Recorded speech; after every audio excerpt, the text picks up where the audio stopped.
Hi అండి అందరికీ. ఈరోజైతే నేను ఎగ్స్ పచ్చిరొయ్యలు మసాలా కర్రీ అయితే చేసి చూపిస్తున్నానండి. కళాయిలోనైతే ఆయిల్ పోసుకున్నానండి, హీట్ ఎక్కుతుంది. కొంచెం పసుపు వేసుకోవాలి. ఎగ్స్ని వేసుకొని ఎర్రగా వేయించేసుకోవాలండి. ఈ కలర్లో వచ్చినంత వరకు వేయించుకోవాలండి. ఎర్రగా వేయించేసుకొని తీసుకుందాం. అదే ఆయిల్లో ఉల్లిపాయ వేసుకోవాలండి, పచ్చిమిర్చి వేసుకోవాలి, కలుపుకోండి. ఎర్రగా వేయించుకోవాలండి ఆనియన్స్ని, పచ్చిమిర్చిని. ఉల్లిపాయలు పచ్చిమిర్చి ఎర్రగా వేయండి. ఇప్పుడు మసాలా పేస్ట్ వేసుకుందామండి.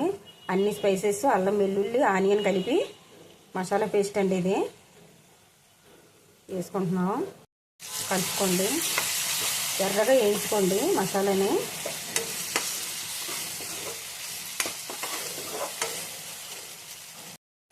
మొత్తం బాగా వేగిందండి. ఇప్పుడైతే పచ్చిరొయ్యలు నేను ఆల్రెడీ క్లీన్ చేసుకొని ఆయిల్లో వేయించుకొని ఉంచుకున్నానండి. ఇప్పుడు వేసుకుందాం.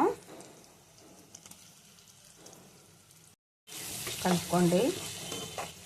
మళ్ళీ ఒకసారి ఈ మసాలాలో ప్రాన్స్ కూడా ఎర్రగా వేయించేసుకోవాలండి. మొత్తం బాగా మగ్గిందండి. ఇప్పుడైతే 2 మీడియం సైజు టమాటాలండి వేసుకుందాం. కలుపుకోండి. మంటని మీడియం ఫ్లేమ్లో పెట్టుకొని మగ్గించుకోండి.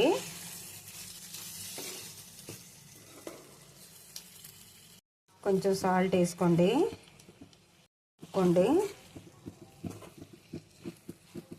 కలుపుకొని మూత పెట్టుకొని మగ్గించేసుకోండి.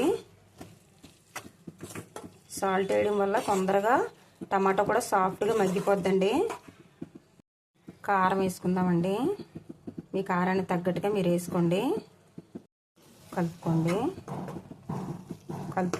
కారం కూడా బాగా మగ్గిపోవాలండి.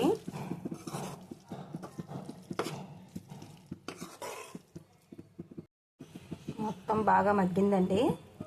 ఇప్పుడు ఎగ్స్ వేసుకుందామండి.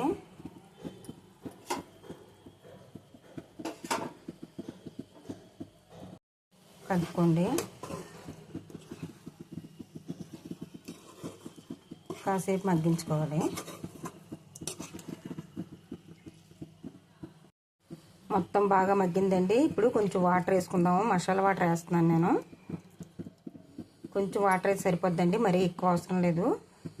మంటని మీడియం ఫ్లేమ్లో పెట్టుకొని ఉడికించుకోండి. కూర అయితే దగ్గర పడిందండి. ధనియాల పొడి వేసుకుందాం. కొంచెం జీరా పొడి వేసుకుందాం. కలుపుకోండి.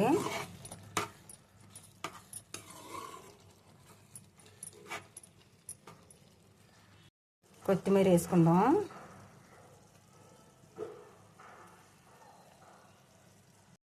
కూర అయితే కంప్లీట్ అయిపోయిందండి. ఎంతో టేస్టీగా ఉండే ఎగ్గు పచ్చిరొయ్యలు మసాలా కర్రీ అయితే రెడీ అయిపోయింది. చాలా టేస్టీగా, చాలా కమ్మగా ఉంటుందండి. నేను చెప్పిన టిప్స్తో నేను ఎలా చేసినా అలా చెయ్యండి. టేస్ట్ అయితే సూపర్గా ఉంటుందండి. నా ఛానల్ కొత్త ఛానల్ అండి. మా లాంటి వాళ్ళకి సపోర్ట్ ఇచ్చి మీరు ముందుకు తీసుకెళ్తా ఉంటే మంచి మంచి వీడియోస్ అన్ని పెట్టగలుగుతామండి. నా కొత్త ఛానల్ను లైక్ చేయండి, షేర్ చేయండి, సబ్స్క్రైబ్ చేయండి please. Thank you so much అండి.